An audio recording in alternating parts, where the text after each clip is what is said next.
Hi. I love you guys. I love all of my supporters. Thank you for encouraging me. Thank you for watching what I put out there, for reading what I write. Thank you for just being there along the way and for showing up for a friend. Thank you. Last night, James and I watched this show on Netflix. It was a real life. I always like to watch things that are pertaining to real life. Just fake things bore me, like action movies. It could be the most action movie ever, but I'll be put to sleep because I feel like there's no relevance in my life. So anyway, I really enjoy watching real life documentary type things. So we watched a show that was like a crime mystery type of thing. And the show that we happened to watch was part of a series, but for yesterday's particular episode, it was about a group of girls from a small town, and they, like out of the blue, they received a Facebook friend request from somebody they didn't know, but they thought he was kind of cute, so they just innocently added this person. And what transpired was that this, anonymous person started harassing these girls, and somehow he had naked pictures of some of them, and he threatened that if you don't send me more explicit photos of yourself, I'm going to release this nude picture of you out into your whole world, into your public. He was able to gain access to a lot of their Facebook accounts and the work emails, like everything from their personal lives. He was able to hack through all of that and to threaten and harass these girls. There were so many of them, like 23 of them, but which later to turn out to be like 31 in total. So he was doing this person was doing this to a lot of young girls, and the girls were going crazy because they were so scared. A lot of them were afraid to reach out to adults because they were ashamed of having a nude pic out in the first place. And they were really creating this monster in their head, like who could this person be? They had no idea. So it was just like this faceless, really scary perpetrator. And they were creating like all these images in their head of who it could be. And when they were outside walking, they would wonder, oh, is it that person? Are they gonna sneak out and hurt me at any moment? It was just really getting into their head because of the anonymity of it all. And I think that was the most scary part for them, just living day and night, not knowing who this person, this harasser was. And he would even threaten some of the girls, like, I'm going to kill you. Send me pictures of your tits or I'm going to kill you. It's just really a really scary situation to be in. Now, the show went on to reveal a team of people that were working to find this anonymous person online. As you know, it seems like a very hard case, like something very hard to resolve because it's online, and a lot of the IP addresses and cell phone numbers he was working from were hidden. They were hiding hiding his real identity. So a lot of policemen didn't even want to take on the case because they thought, oh, it's impossible to solve. But there was a team, thank goodness there was a team, a small team of people who were adamant, and they were really trying to not let these girls down, to soothe their fears, and to finally find out who this mysterious person was. So building up in the show, you're like, oh my gosh, who is causing so much harm to these people? We have to find out who this bad guy is. And it was building to that sentiment. And then at the very end, they finally found the dude. They found the guy. He was a high school peer to those girls. He was, some guy, some quiet, shy, awkward guy from those girls' high school. And the really ironic part is that one of those 23 girls that were mentioned in the show, one of those girls actually sought comfort from that one guy in their high school. She told him everything that was going on and how tormented she was. And she pretty much thought that he could be trusted because he seemed shy and kind of, I don't know, just didn't really have a lot of friends. So she thought that, oh, someone like that could be trusted. So she told him everything that was going on. But it turned out he was the guilty party. He was the one behind all of the sick things that were going on. So at the very end, when the police find him, then you as the audience, or me last night, I was like, yes, they finally got him. They saw him coming out of his car. They saw him coming out of his house, going to his car, and the police were in hiding. And they approached him when they saw that he was leaving, and they tried to make him come out of the car, but he refused, and then he sped off. So there was a high-speed chase. Oh man, all of that from an audience point of view, you're like, get him, get him, get him. You have to get this bad guy because he's done so much bad stuff. Finally, after all these police cars are chasing him and they corner him, he's stuck. You see him get out of the car and the police handcuff him. You're like, thank God, justice is served. It's such a good feeling because you see the testimonies of all the girls, you feel their pain, you see them shed their tears, you go through the journey with those girls who are speaking out, and then you're enshrouded in this mystery of not knowing who this person is. And at the end, after all of everyone's investigations and hard work, that guy is finally given what he deserves. So yeah, at that point I was like, yes, they got him. This is how a good story should end.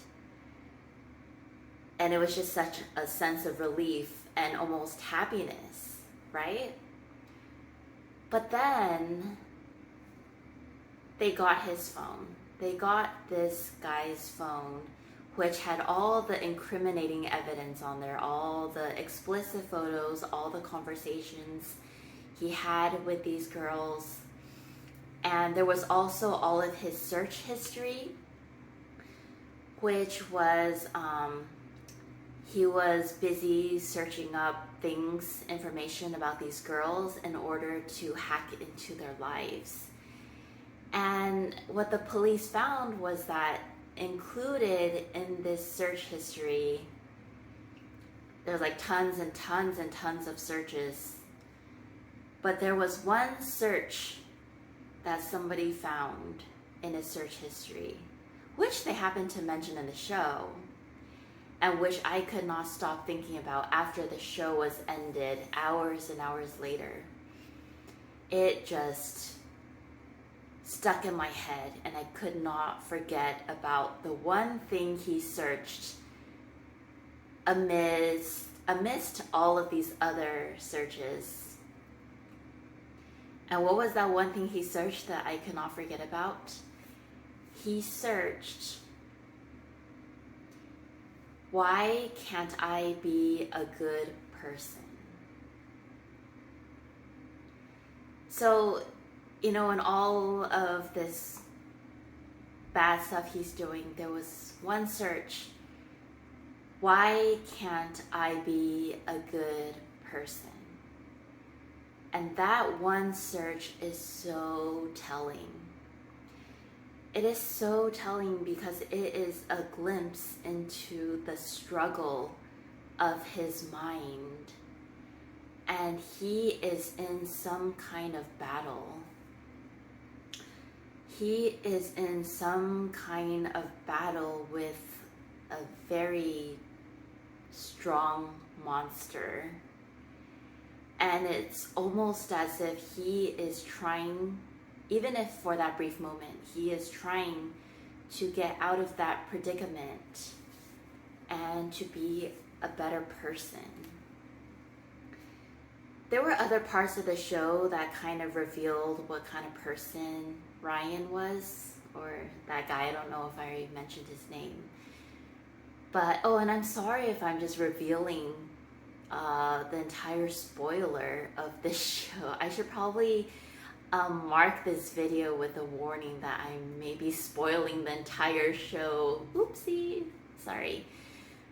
But anyway, Ryan, they kind of painted a picture of what Ryan was like. The girls would describe him as like very awkward, not really having any friends, not knowing how to talk, being very shy, maybe even crippling shy, and just, someone who seems like, I could definitely relate to those characteristics because, I went through a lot during those young teenage years, and I would describe myself in a lot of those terms. And in fact, I was filled with a lot of inner turmoil. So when I heard this guy being described in all these ways, I could kind of imagine what he was potentially going through in his adolescence. And I can tell you, most likely it is a dark place. It is a place that is not easy. It is probably a place that is darker than most adolescents. And he's probably going through more than the usual teenager. And that search that he did, why can't I just be a good person, also contributed to all the things I later was reflecting about him, that he was in a lot of pain. He is most likely somebody who was going through a lot of inner turbulence.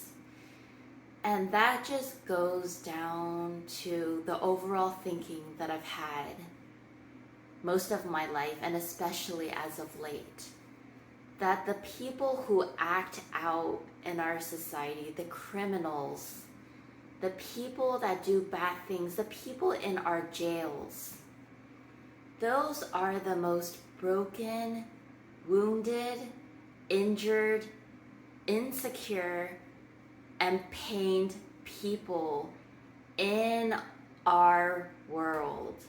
The people, the criminals, people you find in jails, they are the ones in the most pain out of anyone else. The people in our communities, in our schools, the ones that you see that are cast out, that are acting badly, that are acting abnormal, that are acting weird, that are acting dark, those are the people in pain. And what do we do with those people in pain? We say, ew, not my problem. That's a basket case. I don't have time for that. We turn the other way. We look the other way. But these are the people that are, they're SOS. They're crying out for help. They are the ones that need healing the most. Your happy friends that have tons of friends, they do not need that light and healing. Okay, yes they do. Everybody needs light and healing, but not as much as those who are drowning in the deep ocean. The people who are, as I described before, acting bad, acting troubled, those people that nobody wants to be in contact with. They want to avoid them. They want to cut them out. Those people need us. Those people need us direly and desperately more than anybody else. Our jails, they need healing. They need people with love in their hearts, with healing in their hearts, to go to those jails and to spread their light. They need love. More than anyone in this whole fucking world, they need so much love. And they are not given that love. Most of the time, they are cast away to die and to be forgotten, to be uncared for, and to be treated with more punishment. No. These people they are the center that needs the most love, healing, and care. We need to flock to those places. Those of us who are strong enough to provide that love, to have that resilience in our hearts, to give to these people that are broken. Whew. This is a topic that I care about immensely. So our society unfortunately doesn't work this way. Even us in a workplace, if we see somebody, we stay far away from them. If there's a student acting out, as a teacher, we may be inclined to hate on them. Why are you making my life so difficult? You are making my job hard, therefore I hate you and I want to punish you and give you a hard time back. That is actually a natural way to feel. But stepping back from the situation and seeing why are they acting out, why are they acting this way, it's pain. They've gone through more pain than they can handle, and this is how they are dealing with it. So, after watching last night's show, I'm like, this guy had a lot of things going on with him.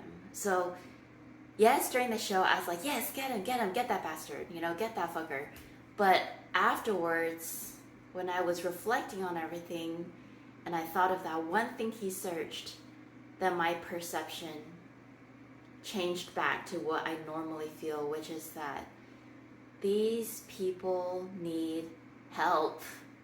They need so much help. They need more help than you and I, okay? They need help more than the average person you see. They are in a crisis. They don't need more punishment. They need to be shown a better way to live. They need to be retaught from their traumatic experiences. They need love. Now, with that being said, I have to also add a caution that some of these people are extremely dangerous. So despite what I've said, and despite what I've said about these people, be careful. I know that some of these people are criminals that have murdered other people. This is not something to be taken lightly. Lives could be at stake. I'm not telling you to go out and to intermingle with a criminal. That's not really the point that I'm trying to paint. I'm just trying to make people aware of the situation that when people are acting in terrible ways, it stems from them being tortured and in pain, and to kind of hold space in your mind and heart for what is actually happening, to not condemn these people, but to have compassion and to understand where, in fact, their actions are stemming from.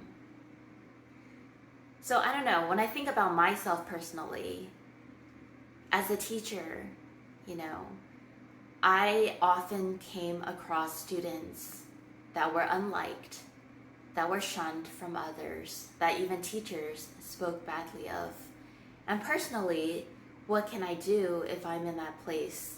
Maybe if I am a teacher to that one student who's unlikable, then I can be that bridge to that person. I can hold compassion to that student and do what is in my power to help them in a way that doesn't harm me and my family and my situation. Like, I feel comfortable approaching a student under my care whom I'm responsible for anyway, and I feel like through that avenue then I can make a small difference. That is where I can contribute.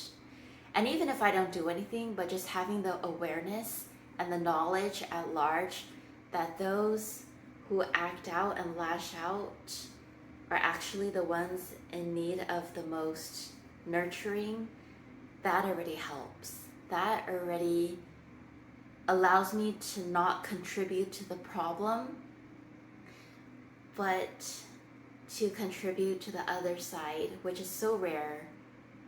It is so rare. People don't normally think like that. But it contributes to the side of compassion, to opening up your heart to these individuals and to the greater good of our world.